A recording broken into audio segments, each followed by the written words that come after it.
Hello guys, good morning. Nga pala, dito ako sa aking talungan. Gusto kong pakita sa inyo yung mga tanim kong talong. Ito sila. Ayun, medyo nagwa-wild na sila kasi medyo may katandaan na rin mga talong ko. So need na siguro itong i-pruning. Ayan, medyo konti na lang yung bunga dahil patanda na. Ay, may mga tanim din ako, mga bulaklak ng patay. Doon malapit na rin yung das. Ayan, di na ako bibili, kuha na lang ako dyan. Ayan guys, so ngayon nililibot ko kayo sa aking talungan. Ayan, at kukuha na rin akong pangulam. Ayan guys, papasok ako dito sa ilalim. Dapat pag pumasok dito is naka-jacket ko, kasi makati yan eh, down. Ayan guys, mahirap pumasok dito kasi matataas na, medyo yumuyuko lang. Guys, kung mapapansin yung mga sangay is nagsiyabaan na yan, kasi nababali yung isa dahil sa kabigatan ng bunga, kaya need na talaga yung pruning yung mga yan.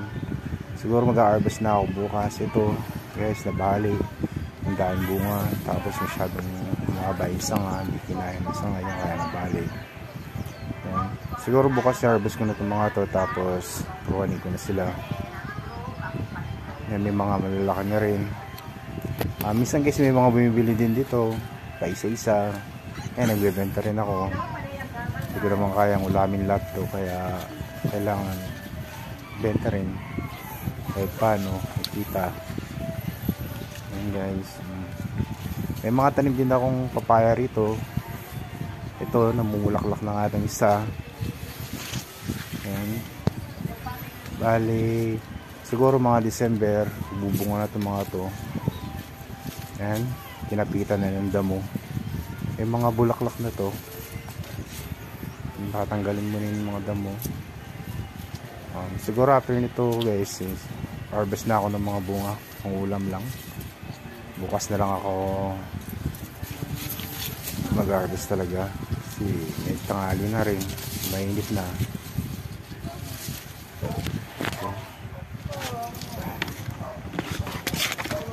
Itong bali, itong papaya ko guys is hindi naman ito masyado lumalaki. Ayun guys, siguro mag-harvest na ako. Siguro may ilang piraso lang. And guys, medyo nahihirapan akong mag-harvest niya kasi wala akong tagahawak ng cellphone.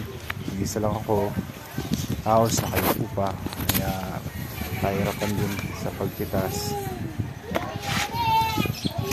Marami na rin guys, mga nasira nyo kasi ako mahilig mag-spray ng pang-peste, kaya minsan may mga naninira din ng mga insekto. Yan, siguro mga lang, mga 1 kilo lang pwede na. Mangulam lang ng bukas, saka ako na lang punin lahat yung ganyan. Ayan guys, sa ngayon guys, siguro guys, i-release na lang muna itong video ko guys, baka mahilo kayo, tsaka medyo nakangawit na rin ako. Sige guys, maraming salamat guys. Abangan nyo na lang mga susunod kong video. Salamat.